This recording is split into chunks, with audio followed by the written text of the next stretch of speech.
Hey everyone, Matt here, and I'm super excited to tell you about the partnership we've created with the Midwest Gaming Classic and Six Flags Great America. Together, we're going to turn your epic visit to the massive gaming event into an incredible quest. And trust me, you're going to want to be a part of it. Here's how it works. Every day at MGC, someone is going to win a 4-pack of tickets to Six Flags Great America. But that's not all. One lucky person is going to win a pair of passes to ride this.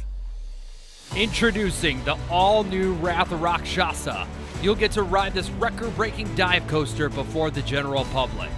Scan the QR code at the entrance of the Midwest Gaming Classic to start your quest. There, you'll find additional QR codes throughout the event. Scan those QR codes to earn more entries and more chances to win. So get ready for an adventure happening only at the Midwest Gaming Classic. And don't forget, the all-new Wrath of Rakshasa debuts this summer, only at Six Flags Great America.